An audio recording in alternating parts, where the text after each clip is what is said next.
ओम नमो भगवते वासुदेवाय। ओम बृहस्पति देवाय नमः। स्वागत है आपका हमारे चैनल पर। आज के इस वीडियो में आप सुनेंगे बृहस्पतिवार व्रत की कथा एवं बृहस्पतिवार की आरती। सभी प्रकार की व्रत कथाएं सुनने के लिए और आरती सुनने के लिए आपको हमारे चैनल को सब्सक्राइब करके बेल आइकन को प्रेस करना है और आज की कथा अच्छी लगे तो लाइक करना है और शेयर करना है। तो कथा शुरू करने से पहले आइए व्रत की विधि जान लेते हैं। तो बृहस्पतिवार के व्रत में केले के पेड़ का पूजन अवश्य किया जाता है। कथा और पूजन के समय पूरे मन वचन कर्म से शुद्ध होकर भगवान बृहस्पति देव से प्रार्थना करनी चाहिए और भगवान बृहस्पति देव हमारी सारी मनोकामनाएं पूरा करेंगे, ऐसा मन में विचार रखना चाहिए। दिन में एक ही समय भोजन किया जाता है और भोजन पीले चने की दाल का करें। नमक ना खाएं, पीले वस्त्र पहने, पीले ही फलों का प्रयोग करें, पीले ही रंग से भगवान विष्णु का पूजन करें। इसके बाद प्रेम पूर्वक गुरु महाराज की कथा सुने, आरती करें और मन में जो भी इच्छा हो भगवान बृहस्पति देव से पूर्ण करने के लिए विनती करें। भगवान बृहस्पति देव अगर प्रसन्न होते हैं तो धन, विद्या, पुत्र तथा मनोवांछित फल की प्राप्ति होती है, परिवार में सुख शांति रहती है। इसीलिए यह व्रत सर्वश्रेष्ठ और अति फलदायक है। अब सुनते हैं बृहस्पतिवार व्रत की कथा। प्राचीन समय की बात है कि भारत में एक राजा राज्य करता था। वह बड़ा प्रतापी और दानी था। वह नित्य प्रति मंदिर में भगवत दर्शन करने जाता था। वह ब्राह्मण और गुरु की सेवा किया करता था। उसके द्वार से कोई भी याचक निराश होकर नहीं लौटता था। वह प्रत्येक गुरुवार को व्रत रखता एवं पूजन करता था। हर दिन गरीबों की सहायता करता था, परंतु ये सब बातें उसकी रानी को अच्छी नहीं लगती थी। वह न व्रत करती और न किसी को एक भी पैसा दान में देती थी। राजा से भी ऐसा करने को मना किया करती थी। एक समय की बात है कि राजा शिकार खेलने वन को चले गए। घर पर रानी और दासी थी।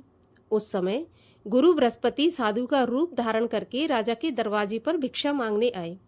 साधु ने रानी से भिक्षा मांगी तो वह कहने लगी, हे महाराज, मैं इस दान पुण्य से तंग आ गई हूँ। इस कार्य के लिए तो मेरे पति देव ही बहुत हैं। अब आप ऐसी कृपा करें कि मेरा सारा धन नष्ट हो जाए और मैं आराम से रह सकूं। साधु रूपी बृहस्पति देव ने कहा, देवी, तुम तो बड़ी विचित्र हो। संतान और धन से कोई दुखी नहीं होता, इसको सभी चाहते हैं। पापी भी पुत्र और धन की इच्छा रखता है। अगर तुम्हारे पास धन अधिक है तो भूखे मनुष्यों को भोजन कराओ, प्याऊ लगवाओ, ब्राह्मणों को दान दो, धर्मशालाएं बनवाओ, कुआं, तालाब, बावड़ी, बाग बगीचों आदि का निर्माण कराओ तथा निर्धनों की कुमारी कन्याओं का विवाह कराओ, यज्ञ आदि करो। इस प्रकार के कर्मों से आपके कुल का और आपका नाम परलोक में सार्थक होगा एवं स्वर्ग की प्राप्ति होगी। परंतु रानी साधु की इन बातों से खुश नहीं हुई। उसने कहा, हे साधु महाराज, मुझे ऐसे धन की आवश्यकता नहीं जिसको मैं अन्य लोगों को दान दूं और जिसको रखने और संभालने में ही मेरा सारा समय नष्ट हो जाए। तब साधु ने कहा, देवी, यदि तुम्हारी ऐसी इच्छा है तो जैसा मैं तुम्हें बताता हूँ तुम वैसा ही करना। बृहस्पतिवार के दिन घर को गोबर से लीपना, अपने केशों को पीली मिट्टी से धोना, केशों को धोते समय स्नान करना, राजा से कहना वह हजामत करवाए, भोजन में मांस मदिरा खाना, कपड़ा धोबिकियां धुलने डालना। इस प्रकार 7 बृहस्पतिवार करने से तुम्हारा सारा धन नष्ट हो जाएगा। यह कहकर साधु महाराज रूपी बृहस्पति देव अंतर्ध्यान हो गए। रानी ने साधु के कहने के अनुसार 7 बृहस्पतिवार वैसा ही करने का विचार किया। साधु के बताए अनुसार करते हुए केवल 3 बृहस्पतिवार ही बीते थे कि उसकी समस्त धन संपत्ति नष्ट हो गई। भोजन के लिए दोनों समय परिवार तरसने लगा, सांसारिक भोगों से दुखी रहने लगा। तब वह राजा रानी से कहने लगा कि रानी, तुम यहाँ पर रहो, मैं दूसरे देश में जाता हूँ, क्योंकि यहाँ पर मुझे सभी मनुष्य जानते हैं, इसलिए मैं यहाँ कोई काम भी नहीं कर सकता। देश चोरी परदेश भीख बराबर है। ऐसा कहकर राजा परदेश चला गया। वहाँ जंगल से लकड़ी काट कर लाता और शहर में बेचता। इस तरह जीवन व्यतीत करने लगा। इधर राजा के बिना रानी और दासियां दुखी रहने लगी। किसी दिन भोजन मिलता और किसी दिन जल पीकर ही रह जाती। एक समय रानी और दासियों को 7 दिन बिना भोजन के व्यतीत हो गए। तो रानी ने अपनी दासी से कहा कि दासी, देखो, यहाँ पास ही के नगर में मेरी बहन रहती है, वह बहुत धनवान है। तू उसके पास जा और वहाँ से 5 सेर बेझर मांग कर ले आ, जिससे कुछ समय के लिए गुजर हो जाएगी। दासी रानी की बहन के पास गई। रानी की बहन उस समय पूजा कर रही थी। बृहस्पतिवार का दिन था। दासी ने रानी की बहन से कहा, हे रानी, मुझे आपकी बहन ने भेजा है, मुझे 5 सेर बेझर दे दो। दासी ने यह बात अनेक बार कही, परंतु रानी की बहन ने कोई उत्तर नहीं दिया, क्योंकि वह उस समय बृहस्पतिवार की कथा सुन रही थी। जब दासी को रानी की बहन से कोई उत्तर नहीं मिला तो वह बहुत दुखी हुई। उसे क्रोध भी आया।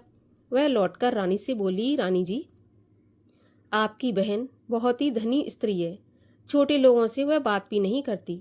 मैंने उससे कहा तो उसने कोई उत्तर नहीं दिया, तो मैं वापस चली आई। रानी बोली, दासी, इसमें उसका कोई दोष नहीं है। जब बुरे दिन आते हैं तब कोई सहारा नहीं देता। अच्छे बुरे का पता विपत्ति में ही लगता है। अब जो ईश्वर की इच्छा होगी वही होगा। यह सब तो हमारे भाग्य का दोष है। उधर रानी की बहन ने सोचा कि मेरी बहन की दासी आई थी, परंतु मैं उससे नहीं बोली, इससे वह बहुत दुखी हुई होगी। कथा सुन के विष्णु भगवान का पूजन समाप्त करके वह अपनी बहन के घर आई और कहने लगी, बहन, मैं बृहस्पतिवार का व्रत कर रही थी, तुम्हारी दासी गई, परंतु जब तक कथा होती है तब तक ना उठते हैं और ना बोलते हैं, इसलिए मैं नहीं बोली। कहो दासी, क्यों गई थी? रानी बोली, बहन, हमारे घर में अनाज नहीं था। वैसे तुमसे कोई बात छुपी नहीं है, इस कारण मैंने दासी को तुम्हारे पास 5 सेर बेझर लेने के लिए भेजा था। रानी की बहन बोली, बहन देखो, बृहस्पति भगवान सबकी मनोकामना पूरी करते हैं। देखो, शायद तुम्हारे घर में अनाज रखा हो। यह सुनकर दासी घर के अंदर गई तो वहां उसे एक घड़ा बेझर का भरा मिल गया। उसे बड़ी हैरानी हुई, क्योंकि उसने एक एक बर्तन देख लिया था। उसने बाहर आकर रानी को बताया। दासी अपनी रानी से कहने लगी कि रानी जी, देखो, वैसे हमको जब अन्न नहीं मिलता तो हम रोज ही व्रत करते हैं। अगर इनसे व्रत की विधि और कथा पूछ ली जाए तो उसे हम भी किया करेंगे। दासी के कहने पर रानी ने अपनी बहन से बृहस्पतिवार व्रत के बारे में पूछा। उसकी बहन ने बताया, बृहस्पतिवार के व्रत में चने की दाल और मुनक्का से विष्णु भगवान का केले की जड़ में पूजन करें तथा दीपक जलाएं, पीला भोजन करें, कथा सुनें। इस प्रकार करने से गुरु भगवान प्रसन्न होते हैं, अन्न पुत्र धन देते हैं और सभी मनोकामना पूरी करते हैं। व्रत और पूजन की विधि बताकर रानी की बहन अपने घर लौट गई। रानी और दासी ने निश्चय किया कि बृहस्पति भगवान का पूजन अवश्य करेंगे। 7 रोज बाद जब बृहस्पतिवार आया तो उन्होंने व्रत रखा। घुड़साल में जाकर चना और गुड़ बीन लाई तथा उसकी दाल से केले की जड़ तथा विष्णु भगवान का पूजन किया। अब भोजन पीला कहाँ से आए? दोनों बड़ी दुखी हुई, परंतु उन्होंने व्रत किया था, इस कारण बृहस्पति भगवान प्रसन्न थे। एक साधारण व्यक्ति के रूप में वे 2 थालों में सुंदर पीला भोजन लेकर आए और दासी को देकर बोले, हे दासी, यह भोजन तुम्हारे और रानी के लिए है, तुम दोनों करना। दासी भोजन पाकर बड़ी प्रसन्न हुई और रानी से बोली, रानी जी, भोजन कर लो। रानी को भोजन आने के बारे में कुछ पता नहीं था, इसलिए वह दासी से बोली, जा तू ही भोजन कर, क्योंकि तू हमारी व्यर्थ में हंसी उड़ाती है। दासी बोली, एक व्यक्ति भोजन दे गया है। तब रानी कहने लगी, वह भोजन तेरे लिए ही दे गया होगा, तो तू ही भोजन कर। दासी ने कहा, वह व्यक्ति हम दोनों के लिए 2 थालों में भोजन दे के गया है, इसलिए मैं और आप दोनों ही साथ साथ भोजन करेंगे। दोनों ने गुरु भगवान को नमस्कार करके भोजन प्रारंभ किया। उसके बाद से वे प्रत्येक बृहस्पतिवार को गुरु भगवान का व्रत और पूजन करने लगी। बृहस्पति भगवान की कृपा से उनके पास धन हो गया, परंतु रानी फिर पहले की तरह आलस करने लगी। तब दासी बोली, देखो रानी, तुम पहले भी इस प्रकार आलस करती थी, तुम्हें धन के रखने में कष्ट होता था, इस कारण सभी धन नष्ट हो गया। अब गुरु भगवान की कृपा से धन मिला है तो फिर तुम्हें आलस होता है। बड़ी मुसीबतों के बाद हमने यह धन पाया है, इसलिए हमें दान पुण्य करना चाहिए। भूखे मनुष्यों को भोजन कराओ, प्याऊ लगवाओ, ब्राह्मणों को दान दो, कुआं तालाब बावड़ी आदि का निर्माण करवाओ, मंदिर पाठशाला बनवाकर दान दो, कुंवारी कन्याओं का विवाह करवाओ। धन को शुभ कार्यों में खर्च करो, जिससे तुम्हारे कुल का यश बढ़े तथा स्वर्ग प्राप्त हो और पितृ प्रसन्न हो। दासी की बात मानकर रानी ने इसी प्रकार के कर्म करने प्रारंभ किए। अब तो रानी का काफी यश फैलने लगा। एक दिन रानी और दासी आपस में विचार करने लगी कि न जाने राजा किस दशा में होंगे, उनकी कोई खोज खबर नहीं है। गुरु भगवान से उन्होंने प्रार्थना की और भगवान ने रात्रि में राजा को स्वप्न में कहा कि हे राजा, उठ, तेरी रानी तुझको याद करती है, अब अपने देश को लौट जा। राजा प्रातःकाल उठा। वह विचार करने लगा कि स्त्री जाति खाने और पहनने की ही साथी होती है, परंतु भगवान की आज्ञा मानकर वह अपने नगर को चलने के लिए तैयार हुआ। जब राजा परदेश गया था तो परदेश में बहुत दुखी रहने लगा। प्रतिदिन जंगल से लकड़ी बीनकर लाता, उसे शहर में बेचकर अपने दुखी जीवन को बड़ी कठिनता से व्यतीत करता था।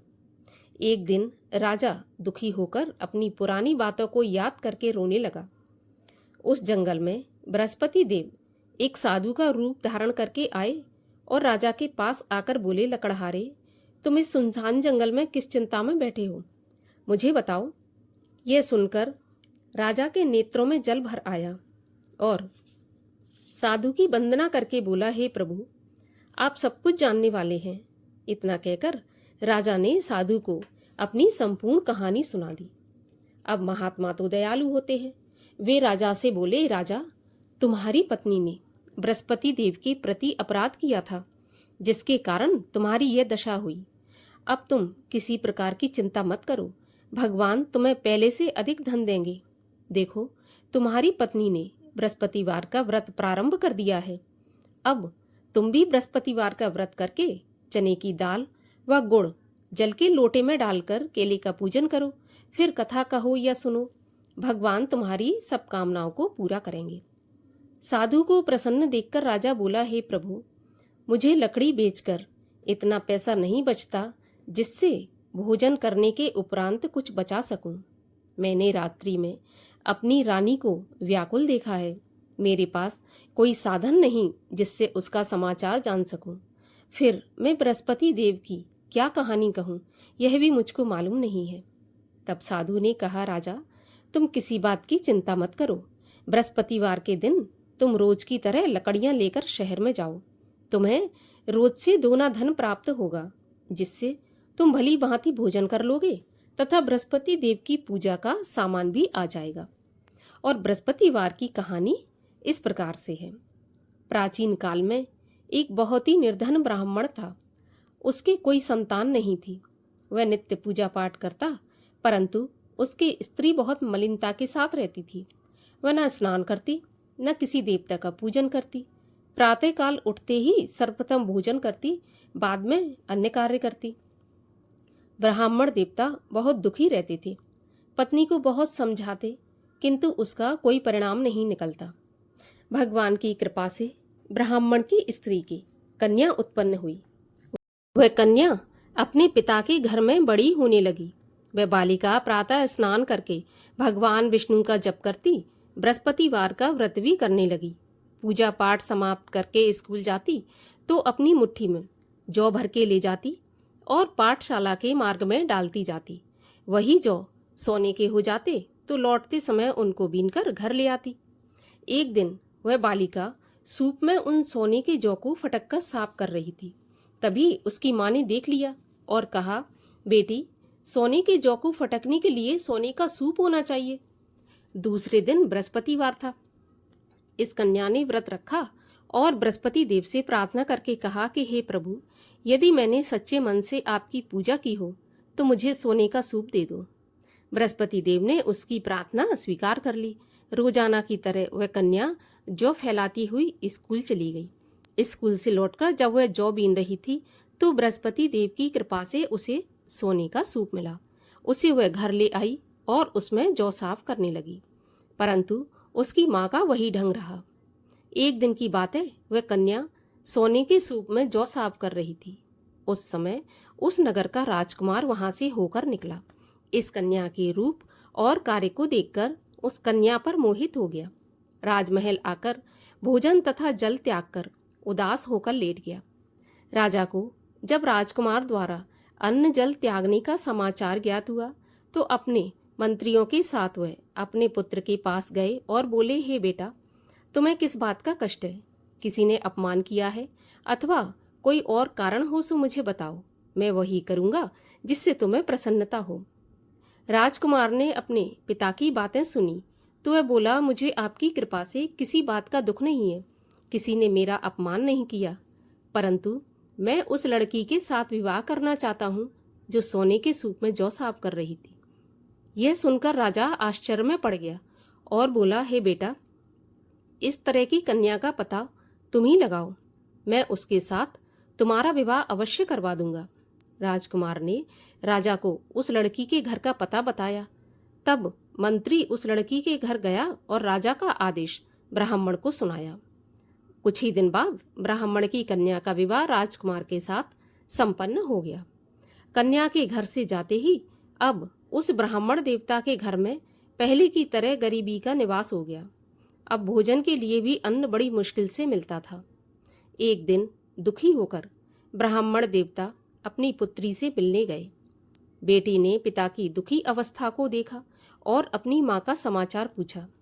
तब ब्राह्मण ने सभी हाल कह दिया। कन्या ने बहुत सा धन देकर अपने पिता को विदा कर दिया।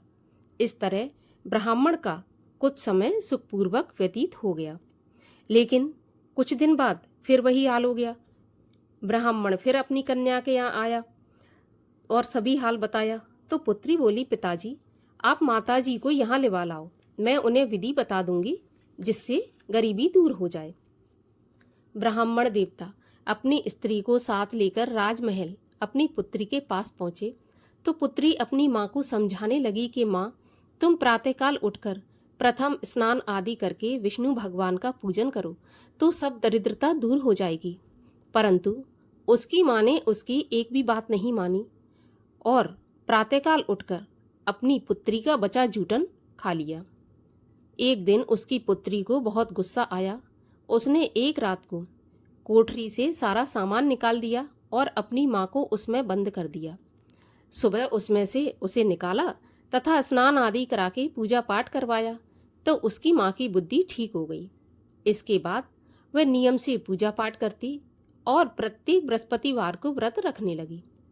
इस व्रत के प्रभाव से उसकी माँ भी बहुत धनवान तथा पुत्रवती हो गई और बृहस्पति देवता के प्रभाव से स्वर्गलोक को गई। वह ब्राह्मण भी सुखपूर्वक इस लोक का सुख भोग कर स्वर्ग को प्राप्त हुआ। इस तरह कहानी कहकर वह साधु महाराज वहां से अंतर्ध्यान हो गए। धीरे धीरे समय व्यतीत होने पर फिर बृहस्पतिवार का दिन आया। राजा जंगल से लकड़ी काटकर किसी शहर में बेचने गया। उसे उस दिन और दिनों से अधिक धन मिला तो राजा ने चना गुड़ आदि लाकर बृहस्पतिवार का व्रत किया। उस दिन से उसके सभी कलेश दूर हुए। परंतु जब अगला गुरुवार आया तो वह बृहस्पतिवार का व्रत करना भूल गया। इस कारण बृहस्पति भगवान नाराज हो गए। उस दिन उस नगर के राजा ने विशाल यज्ञ का आयोजन किया तथा अपने समस्त राज्य में घोषणा करवा दी कि कोई भी मनुष्य अपने घर में भोजन न बनाए, आग भी न जलाए।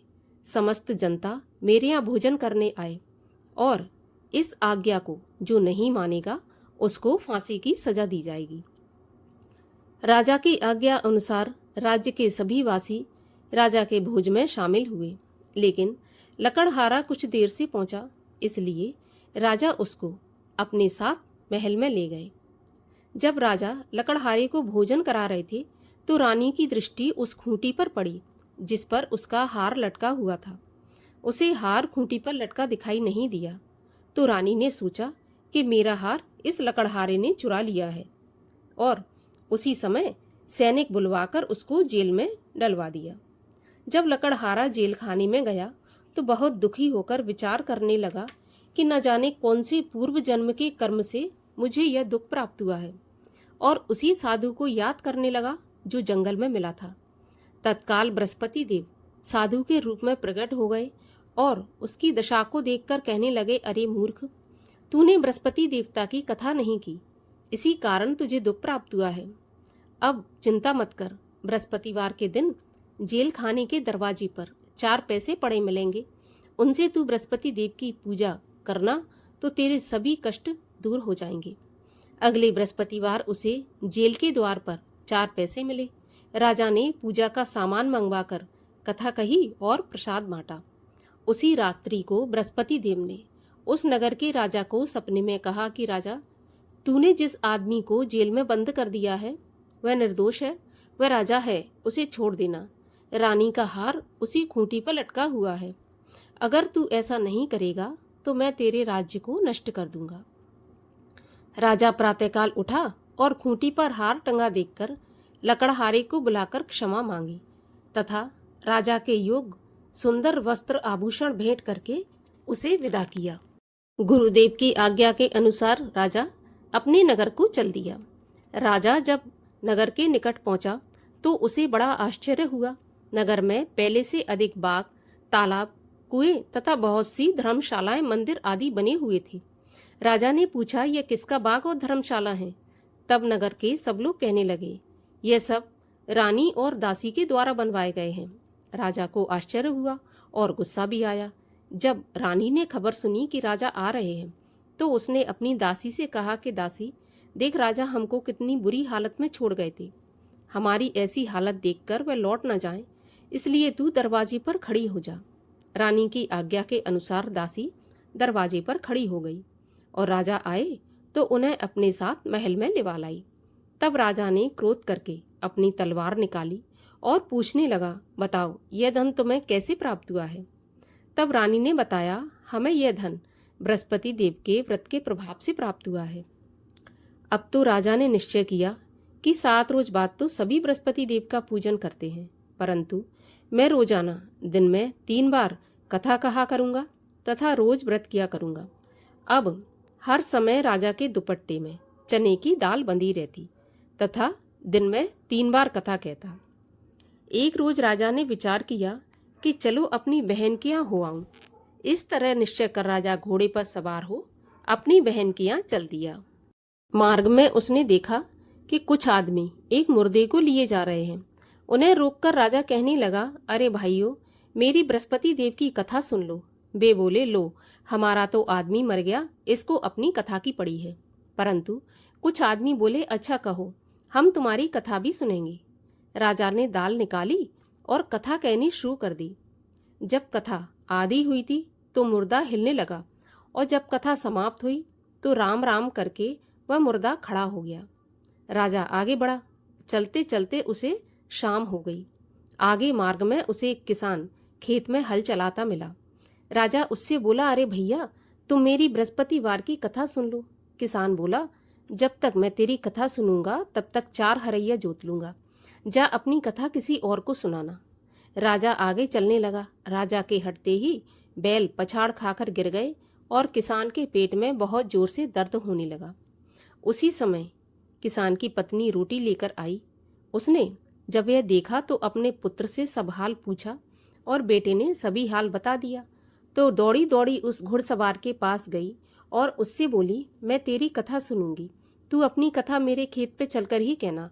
राजा ने लौटकर बुढ़िया के खेत पे जाकर कथा कही, जिसके सुनते ही बैल खड़े हो गए और किसान के पेट का दर्द भी बंद हो गया। राजा अपनी बहन के घर पहुंच गया। बहन ने भाई की खूब मेहमानी की। दूसरे दिन प्रातःकाल राजा जगा तो वह देखने लगा कि सब लोग भोजन कर रहे हैं।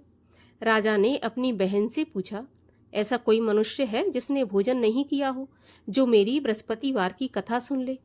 तो बहन बोली, भैया, यह देश ऐसा ही है, पहले यहाँ के लोग भोजन करते हैं, बाद में कोई और काम करते हैं। अगर पड़ोस में कोई हो तो मैं देख आती हूँ।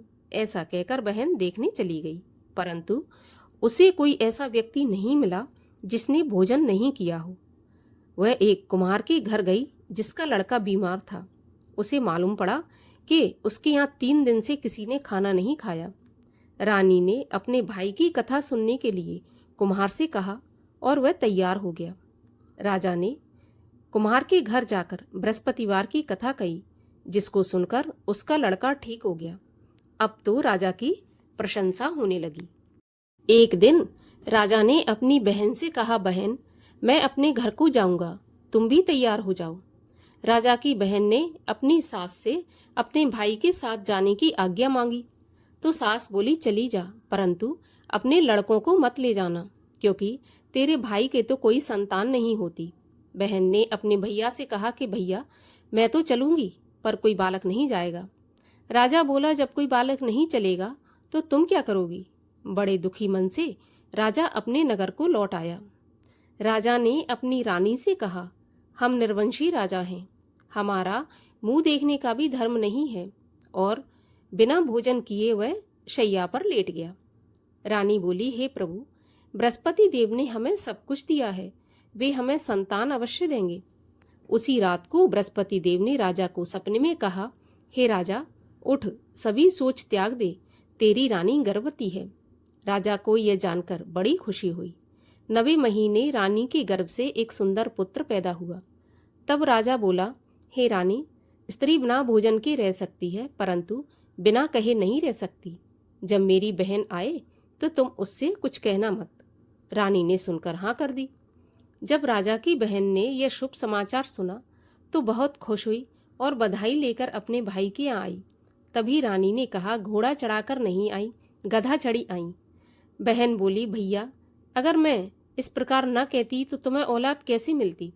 बृहस्पति देव ऐसे ही हैं, जैसी जिसके मन में कामना है सभी को पूर्ण करते हैं।